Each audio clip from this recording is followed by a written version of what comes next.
The Strange Crime of John Boulnois. Mr. Calhoun Kidd was a very young gentleman with a very old face, a face dried up with its own eagerness, framed in blue-black hair and a black butterfly tie. He was the emissary, in England, of the colossal American daily called the Western Sun, also humorously described as the Rising Sunset. This was in allusion to a great journalistic declaration attributed to Mr. Kidd himself that he guessed the sun would rise in the west yet, if American citizens did a bit more hustling. Those, however, who mock American journalism from the standpoint of somewhat mellower traditions forget a certain paradox which partly redeems it. For while the journalism of the States permits a pantomimic vulgarity long past anything English, it also shows a real excitement about the most earnest mental problems of which English papers are innocent, or rather, incapable. The Sun was full of the most solemn matters treated in the most farcical way. William James figured there, as well as Weary Willie, and pragmatists alternated with pugilists in the long procession of its portraits. Thus, when a very unobtrusive Oxford man named John Boulnois wrote in a very unreadable review called The Natural Philosophy Quarterly a series of articles on alleged weak points in Darwinian evolution, it fluttered no corner of the English papers. Though Boulnois's theory, which was that of a comparatively stationary universe visited occasionally by convulsions of change, had some rather faddy fashionableness at Oxford, and got so far as to be named catastrophism. But many American papers seized on the challenge as a great event, and the Sun threw the shadow of Mr. Boulnois quite gigantically across its pages. By the paradox already noted, articles of valuable intelligence and enthusiasm were presented with headlines apparently written by an illiterate maniac, headlines such as "Darwin Chews Dirt," "Critic Boulnois Says He Jumps the Sharks," or "Keep Catastrophic, Says Thinker Boulnois." And Mr. Calhoun Kidd of the Western Sun was bidden to take his butterfly tie and lugubrious visage down to the little house outside Oxford where Thinker Boulnois lived, in happy ignorance of such a title. That fated philosopher had consented, in a somewhat dazed manner, to receive the interviewer, and had named the hour of 9 that evening. The last of a summer sunset clung about Cumnor and the low-wooded hills. The romantic Yankee was both doubtful of his road and inquisitive about his surroundings, and seeing the door of a genuine feudal old-country inn, the Champion Arms, standing open, he went in to make inquiries. In the bar-parlour he rang the bell, and had to wait some little time for a reply to it. The only other person present was a lean man with close red hair and loose, horsey-looking clothes, who was drinking very bad whisky, but smoking a very good cigar. The whisky, of course, was the choice brand of the Champion Arms. The cigar he had probably brought with him from London. Nothing could be more different than his cynical negligence from the dapper dryness of the young American. But something in his pencil and open notebook, and perhaps in the expression of his alert blue eye, caused Kidd to guess correctly that he was a brother journalist. "Could you do me the favour," asked Kidd, with the courtesy of his nation, "of directing me to the grey cottage where Mr. Boulnois lives, as I understand?" "It's a few yards down the road," said the red-haired man, removing his cigar. "I shall be passing it myself in a minute, but I'm going on to Pendragon Park to try and see the fun." "What is Pendragon Park?" asked Calhoun Kidd. Sir Claude Champion's place. Haven't you come down for that too?" asked the other pressman, looking up. "You're a journalist, aren't you?" "I have come to see Mr. Boulnois," said Kidd. "I've come to see Mrs. Boulnois," replied the other, "but I shan't catch her at home." And he laughed rather unpleasantly. "Are you interested in catastrophism?" asked the wondering Yankee. "I'm interested in catastrophes, and there are going to be some," replied his companion gloomily. "Mine's a filthy trade, and I never pretend it isn't." With that he spat on the floor. Yet somehow, in the very act and instant, one could realize that the man had been brought up as a gentleman. The American pressman considered him with more attention. His face was pale and dissipated, with the promise of formidable passions yet to be loosed. But it was a clever and sensitive face. His clothes were coarse and careless, but he had a good seal ring on one of his long, thin fingers. His name, which came out in the course of talk, was James Dalroy. He was the son of a bankrupt Irish landlord, and attached to a pink paper, which he heartily despised, called Smart Society, in the capacity of reporter and of something painfully like a spy. Smart Society, I regret to say, felt none of that interest in Boulnois on Darwin, which was such a credit to the head and hearts of the Western Sun.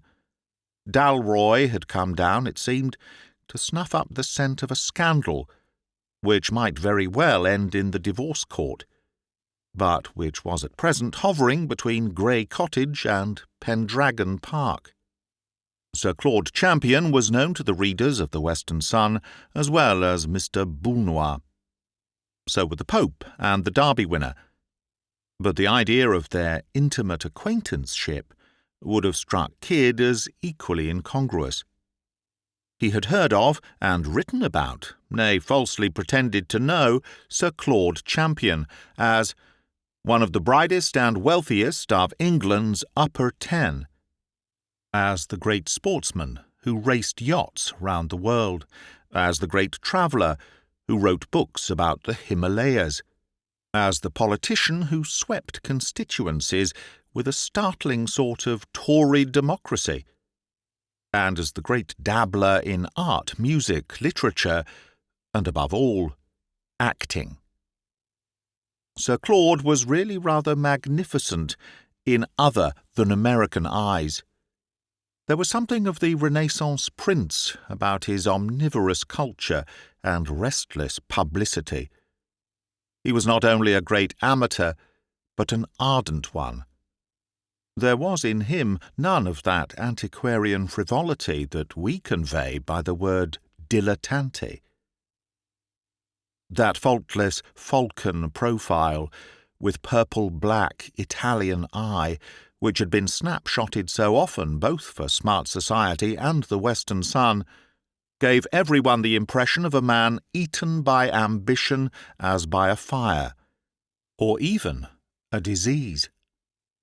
But though Kidd knew a great deal about Sir Claude, a great deal more, in fact, than there was to know, it would never have crossed his wildest dreams to connect so showy an aristocrat with the newly unearthed founder of catastrophism, or to guess that Sir Claude Champion and John Boulnois could be intimate friends. Such, according to Dalroy's account, was nevertheless the fact. The two had hunted in couples at school and college, and though their social destinies had been very different, for Champion was a great landlord and almost a millionaire, while Boulnois was a poor scholar and, until just lately, an unknown one, they still kept in very close touch with each other. Indeed, Boulnois's cottage stood just outside the gates of Pendragon Park. But whether the two men could be friends much longer was becoming a dark and ugly question. A year or two before, Boulnois had married a beautiful and not unsuccessful actress, to whom he was devoted in his own shy and ponderous style, and the proximity of the household to champions had given that flighty celebrity opportunities for behaving in a way that could not but cause painful and rather base excitement.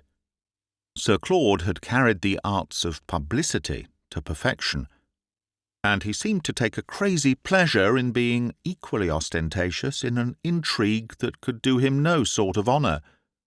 Footmen from Pendragon were perpetually leaving bouquets for Mrs. Boulnois.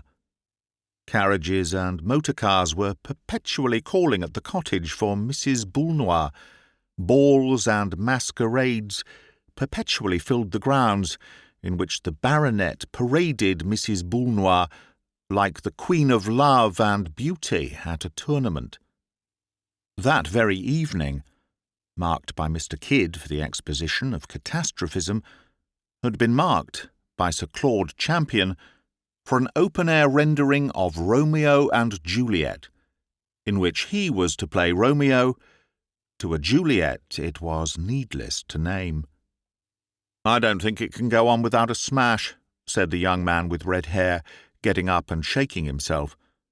"Old Boulnois may be squared, or he may be square, but if he's square he's thick, what you might call cubic. But I don't believe it's possible."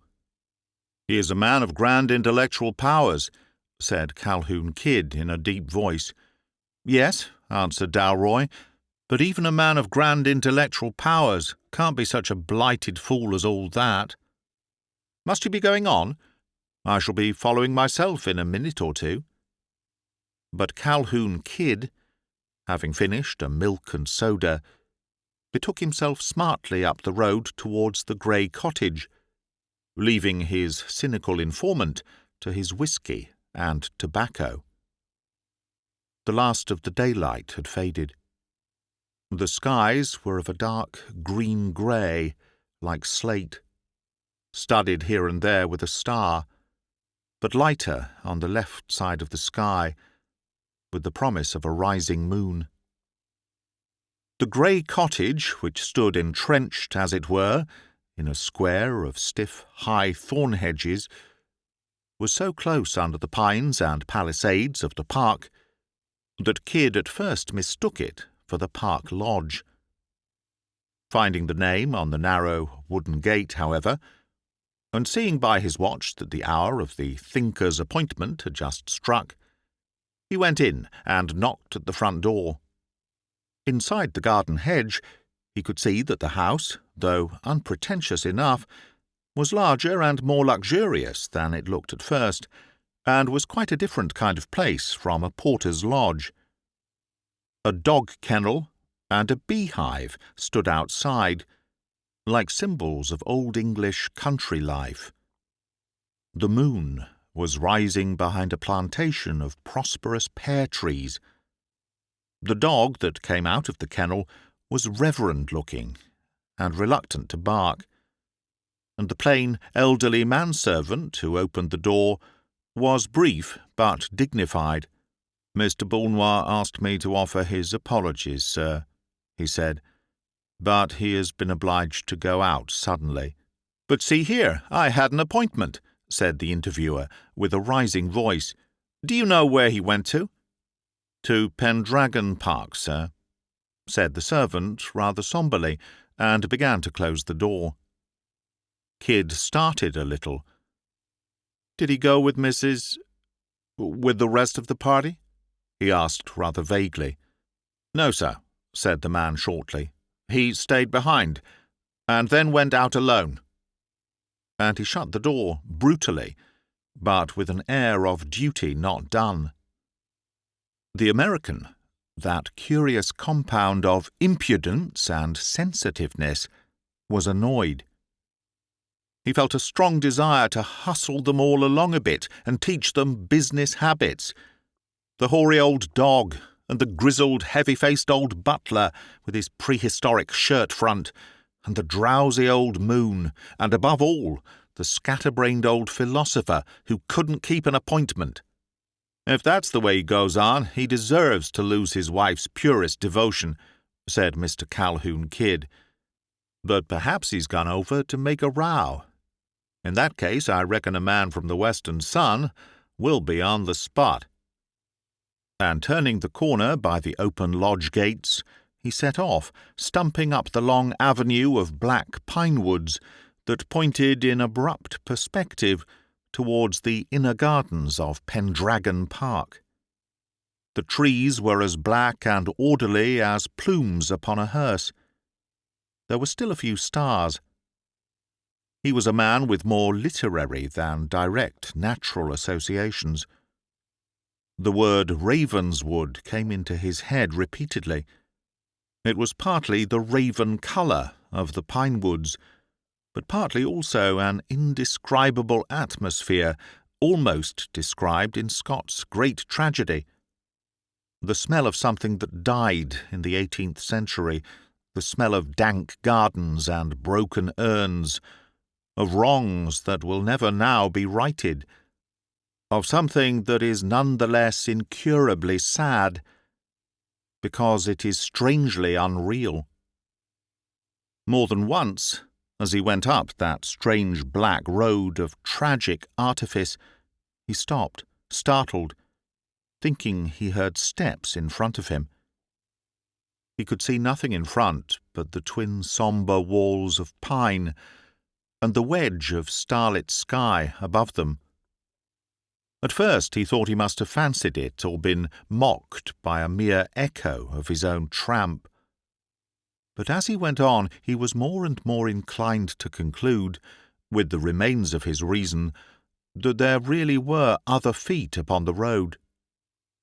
He thought hazily of ghosts, and was surprised how swiftly he could see the image of an appropriate and local ghost, one with a face as white as Pierrot's, but patched with black.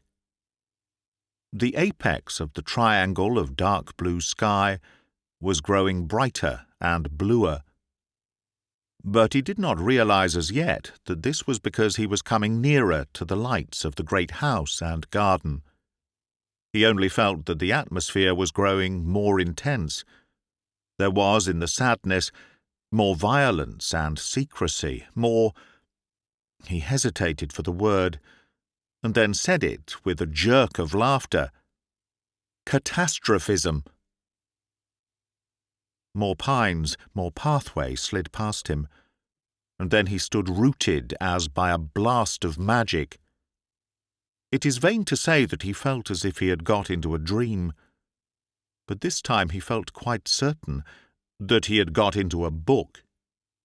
For we human beings are used to inappropriate things. We are accustomed to the clatter of the incongruous. It is a tune to which we can go to sleep.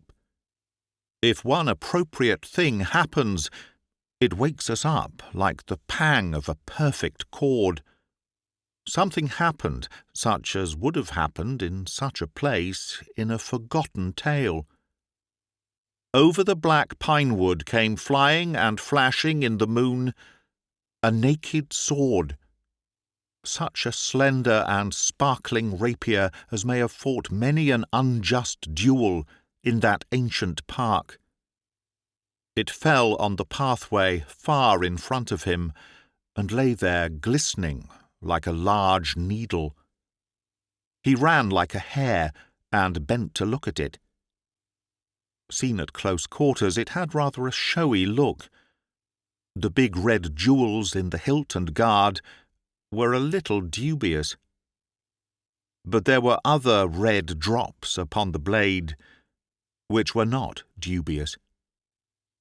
He looked round wildly in the direction from which the dazzling missile had come, and saw that at this point the sable facade of fir and pine was interrupted by a smaller road at right angles, which, when he turned it, brought him in full view of the long, lighted house, with a lake and fountains in front of it.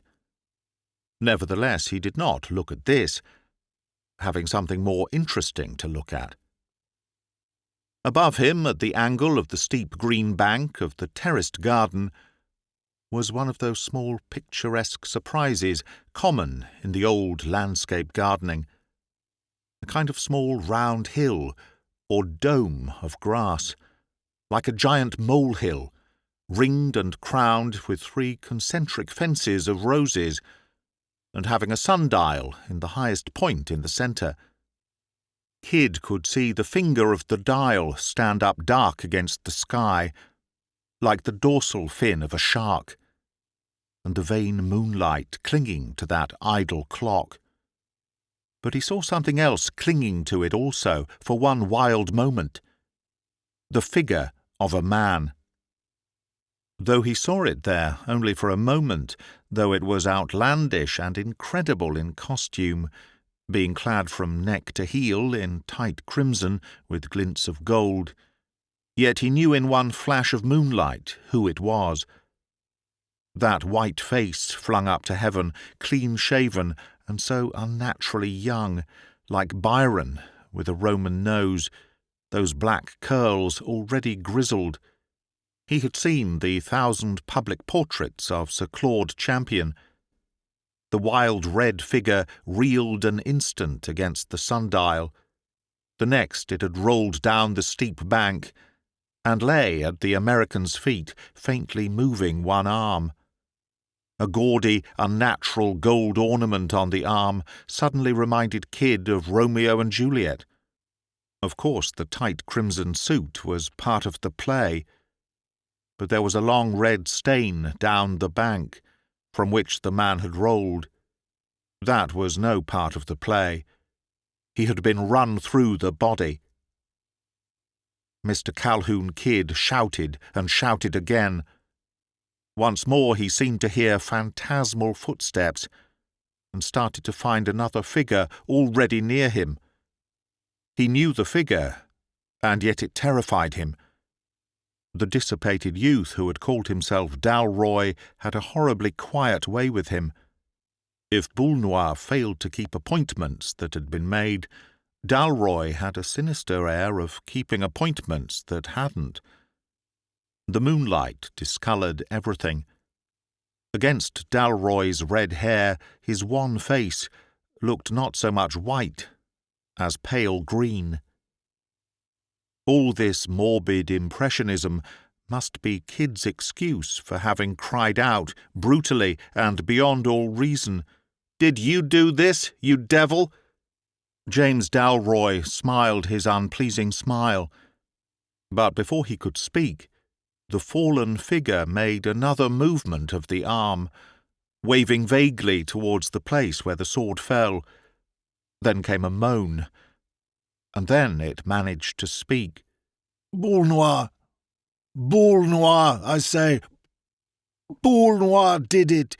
Jealous of me! He was jealous! He was... Kid bent his head down to hear more, and just managed to catch the words, "Boulnois, with my own sword. He threw it." Again the failing hand waved towards the sword, and then fell rigid with a thud. In Kid rose from its depth all that acrid humour that is the strange salt of the seriousness of his race. "See here," he said sharply and with command, "you must fetch a doctor. This man's dead." "And a priest too, I suppose," said Dalroy in an undecipherable manner. "All these champions are papists." The American knelt down by the body, felt the heart, propped up the head, and used some last efforts at restoration. But before the other journalist reappeared, followed by a doctor and a priest, he was already prepared to assert they were too late. "Were you too late also?" asked the doctor, a solid, prosperous-looking man, with conventional moustache and whiskers, but a lively eye, which darted over Kid dubiously. "In one sense," drawled the representative of the Sun, "I was too late to save the man, but I guess I was in time to hear something of importance. I heard the dead man denounce his assassin." "And who was the assassin?" asked the doctor, drawing his eyebrows together. "Boulnois," said Calhoun Kid, and whistled softly. The doctor stared at him gloomily with a reddening brow, but he did not contradict. Then the priest, a shorter figure in the background, said mildly, "I understood that Mr. Boulnois was not coming to Pendragon Park this evening." "There again," said the Yankee grimly, "I may be in a position to give the old country a fact or two. Yes, sir, John Boulnois was going to stay in all this evening. He fixed up a real good appointment there with me. But John Boulnois changed his mind. John Boulnois left his home abruptly and all alone, and came over to this darned park an hour or so ago. His butler told me so. I think we hold what the all-wise police call a clue. Have you sent for them?" "Yes," said the doctor, "but we haven't alarmed anyone else yet." "Does Mrs. Boulnois know?" asked James Dalroy. And again Kidd was conscious of an irrational desire to hit him on his curling mouth. "I have not told her," said the doctor gruffly. "But here come the police." The little priest had stepped out into the main avenue, and now returned with the fallen sword, which looked ludicrously large and theatrical when attached to his dumpy figure, at once clerical and commonplace. "Just before the police come," he said apologetically, "has anyone got a light?" The Yankee journalist took an electric torch from his pocket, and the priest held it close to the middle part of the blade, which he examined with blinking care.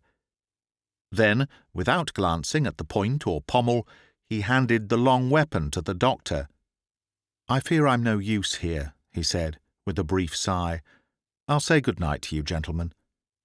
And he walked away up the dark avenue towards the house, his hands clasped behind him, and his big head bent in cogitation. The rest of the group made increased haste towards the lodge gates, where an inspector and 2 constables could already be seen in consultation with the lodge-keeper. But the little priest only walked slower and slower in the dim cloister of pine, and at last stopped dead on the steps of the house. It was his silent way of acknowledging an equally silent approach, for there came towards him a presence that might have satisfied even Calhoun Kidd's demands for a lovely and aristocratic ghost. It was a young woman in silvery satins of a Renaissance design.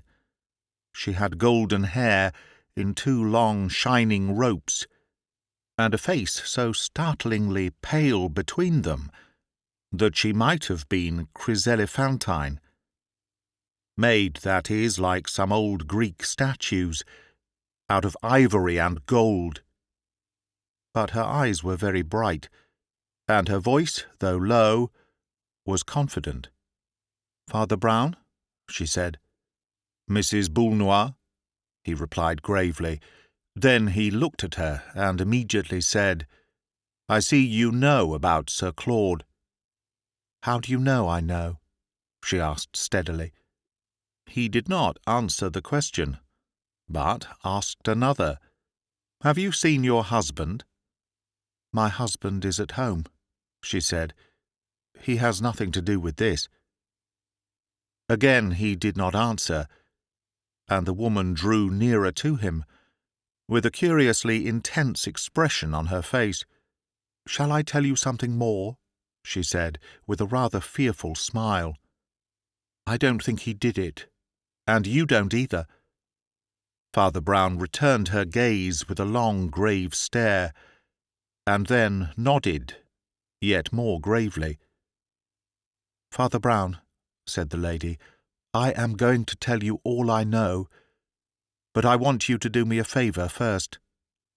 Will you tell me why you haven't jumped to the conclusion of poor John's guilt, as all the rest have done? Don't mind what you say. I know about the gossip and the appearances that are against me." Father Brown looked honestly embarrassed, and passed his hand across his forehead. "Two very little things," he said. "At least, one's very trivial and the other's very vague. But such as they are, they don't fit in with Mr. Boulnois being the murderer." He turned his blank round face up to the stars and continued absent-mindedly. "To take the vague idea first, I attach a good deal of importance to vague ideas. All those things that aren't evidence are what convince me. I think a moral impossibility the biggest of all impossibilities. I know your husband only slightly, but I think this crime of his, as generally conceived, something very like a moral impossibility. Please do not think I mean that Boulnois could not be so wicked. Anyone can be wicked as he chooses. We can direct our moral wills, but we can't generally change our instinctive tastes and ways of doing things. Boulnois might commit a murder, but not this murder. He would not snatch Romeo's sword from its romantic scabbard, or slay his foe on the sundial as on a kind of altar, or leave his body among the roses, or fling the sword away among the pines.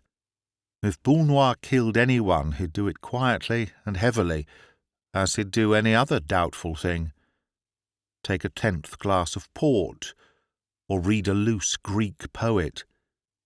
No, the romantic setting is not like Boulnois. It's more like Champion."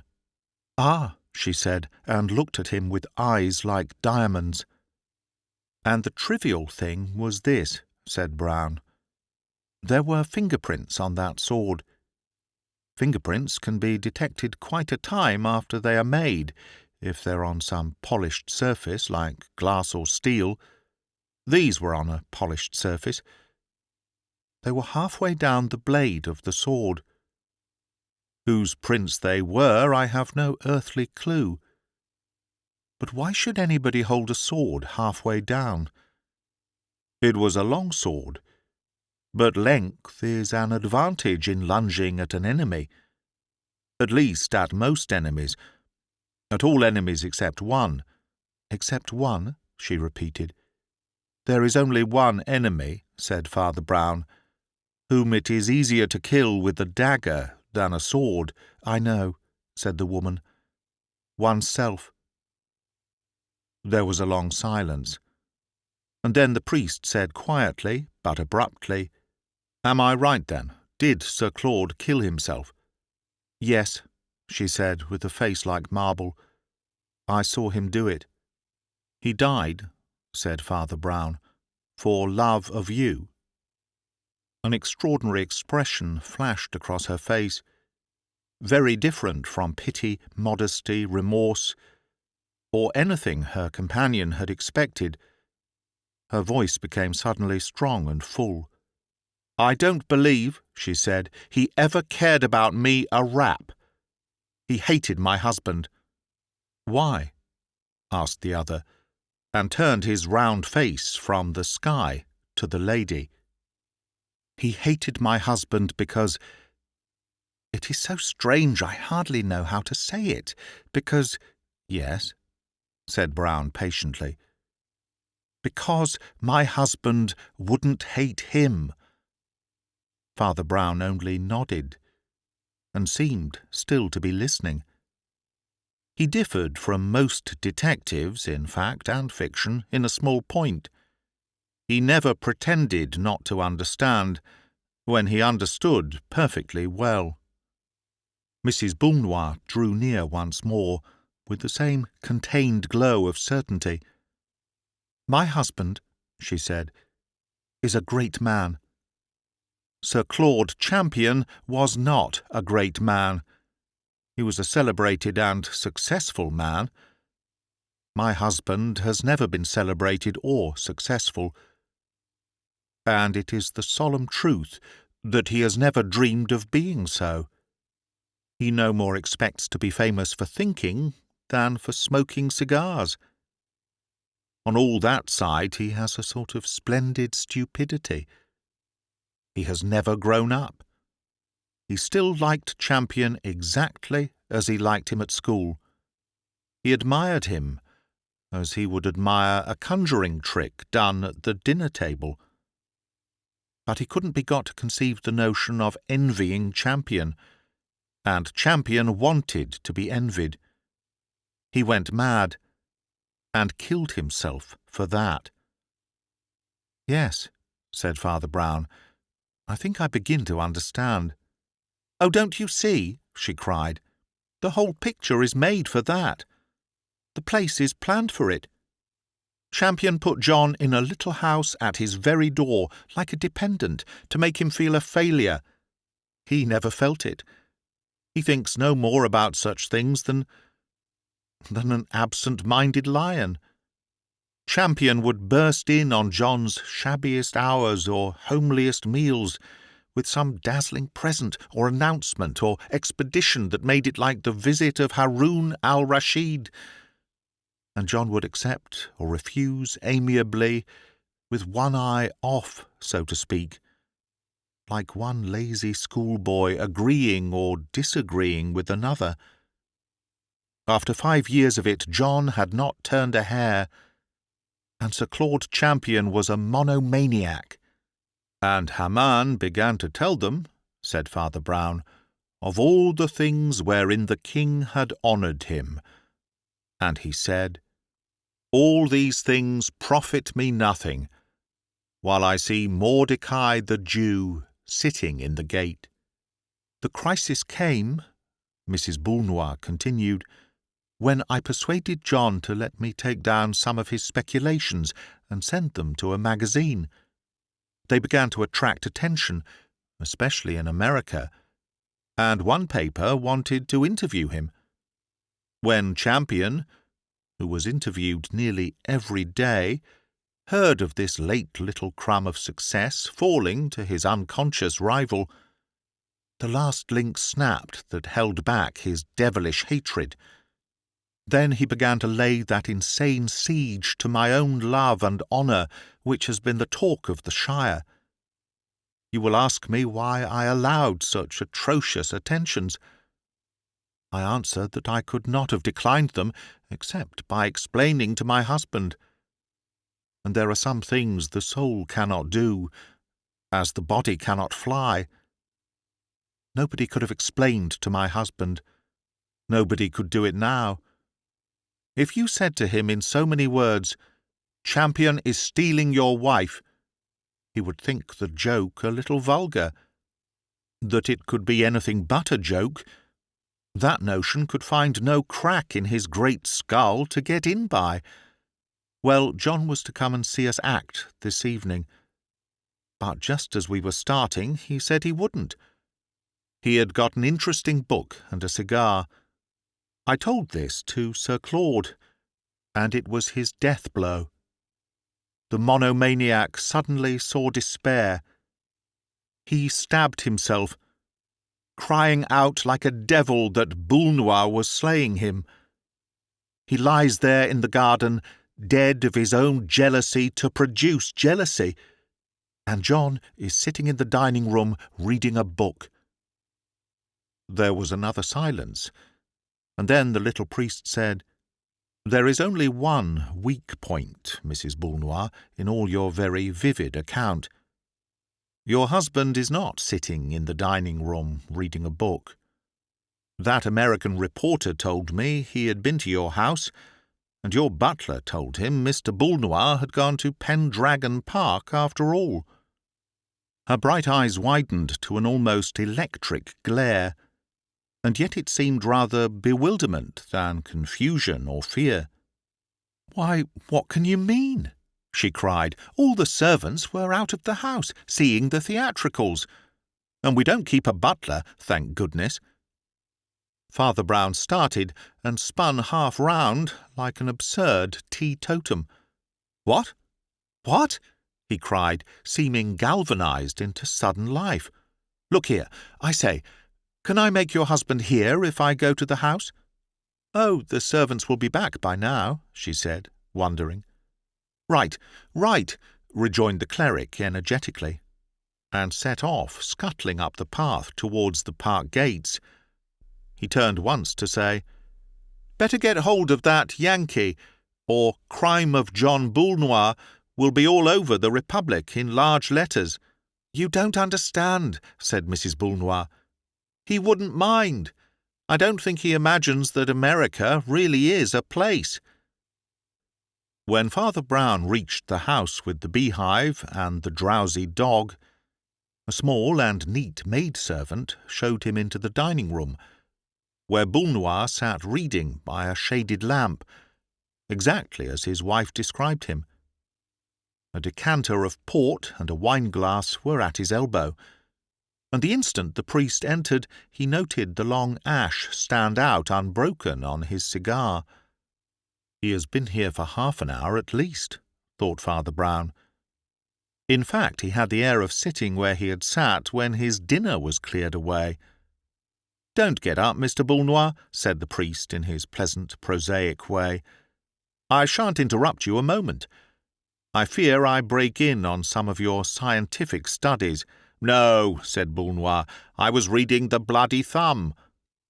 He said it with neither frown nor smile, and his visitor was conscious of a certain deep and virile indifference in the man, which his wife had called greatness. He laid down a gory yellow shocker without even feeling its incongruity enough to comment on it humorously. John Boulnois was a big, slow-moving man with a massive head, partly grey and partly bald, and blunt, burly features. He was in shabby and very old-fashioned evening dress, with a narrow triangular opening of shirt-front. He had assumed it that evening in his original purpose of going to see his wife act Juliet.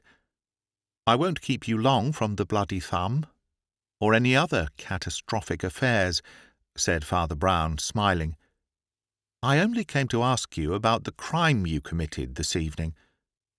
Boulnois looked at him steadily, but a red bar began to show across his broad brow, and he seemed like one discovering embarrassment for the first time. "I know it was a strange crime," assented Brown in a low voice. "Stranger than murder, perhaps, to you. The little sins are sometimes harder to confess than the big ones, but that's why it's so important to confess them. Your crime is committed by every fashionable hostess 6 times a week, and yet you find it sticks to your tongue like a nameless atrocity.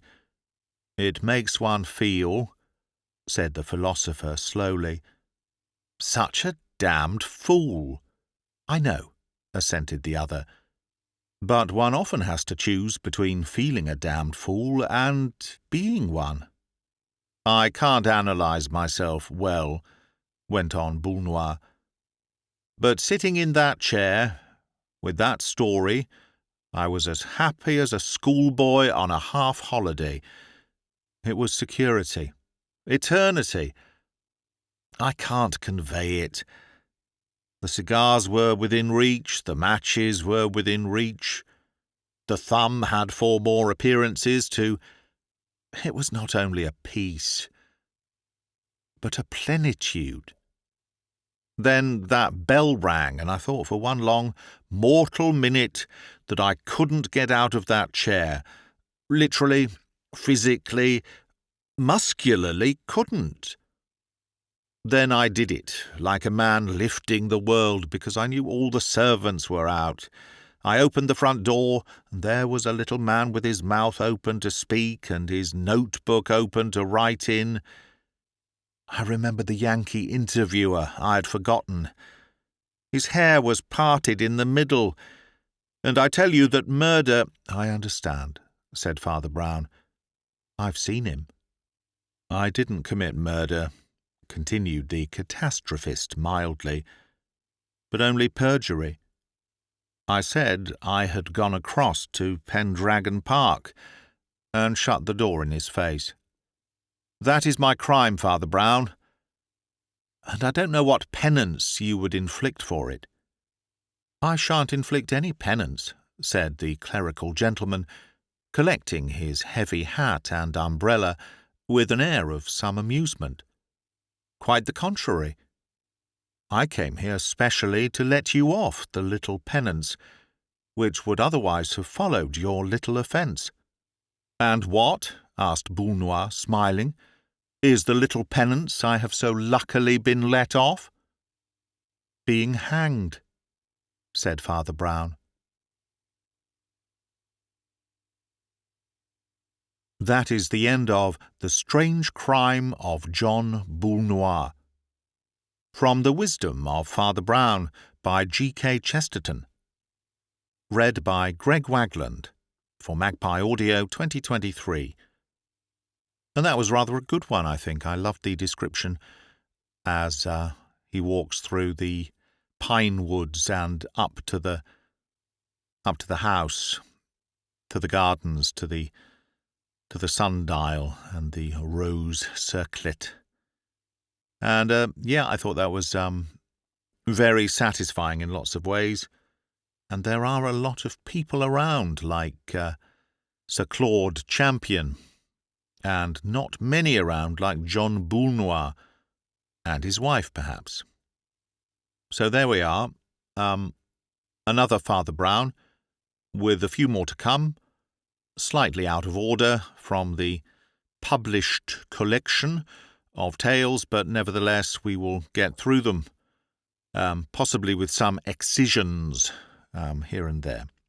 Anyway, if you want to subscribe, please do. If you want to do a thumbs up, please do. If you want to support me in any other way, please do.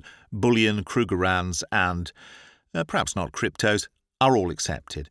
Thank you very much.